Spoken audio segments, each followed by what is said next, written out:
నేనే అంటే నేను నాదే నడవాలి, నేను చెప్పిందే వినాలి, నాకు ఎదురు మాట్లాడాలనే పాలన కాదు రేవంత్ రెడ్డి గారిది.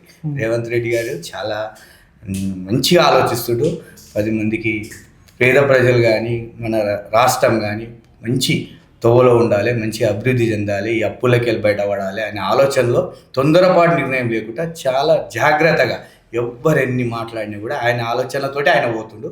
ఖచ్చితంగా వీళ్ళు కూడా మినిస్టర్లు అందరూ కూడా సహకరిస్తారు ఆయనకి. వేరే అదర్ పార్టీలు ఏం చూస్తున్నారంటే ఈ మినిస్టర్లు ఎప్పుడు ఆయన అది చేస్తారు అది చూస్తారని ఎవ్వరు చేయరు. ఎందుకంటే రేవంత్ రెడ్డి గారు ఎక్కడ తప్పులో దొరికే పరిస్థితిలో లేడు. ఆయన చేసేది కరెక్టే చేస్తుంది కనుక ఆయనని ఎవరు అనడానికి వీల్లేదు. వాళ్ళు కూడా అగ్రి అయ్యే ఒప్పుకుంటారు. ఎందుకంటే రేవంత్ రెడ్డి పాలన కరెక్ట్ ఉంది. ఎక్కడైనా మనకి నేనే అంటే నేను నాదే నడవాలి, నేను చెప్పిందే వినాలి, నాకు ఎదురు మాట్లాడాలనే పాలన కాదు రేవంత్ రెడ్డి గారిది.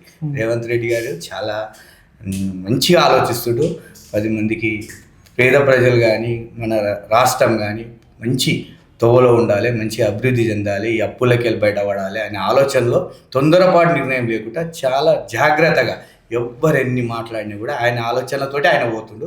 ఖచ్చితంగా వీళ్ళు కూడా మినిస్టర్లు అందరూ కూడా సహకరిస్తారు ఆయనకి. వేరే అదర్ పార్టీలు ఏం చూస్తున్నారంటే ఈ మినిస్టర్లు ఎప్పుడు ఆయన అది చేస్తారు అది చూస్తారని ఎవ్వరు చేయరు. ఎందుకంటే రేవంత్ రెడ్డి గారు ఎక్కడ తప్పులో దొరికే పరిస్థితిలో లేడు. ఆయన చేసేది కరెక్టే చేస్తుంది కనుక ఆయనని ఎవరు అనడానికి వీల్లేదు. వాళ్ళు కూడా అగ్రి అయ్యే ఒప్పుకుంటారు. ఎందుకంటే రేవంత్ రెడ్డి పాలన కరెక్ట్ ఉంది. ఎక్కడైనా మన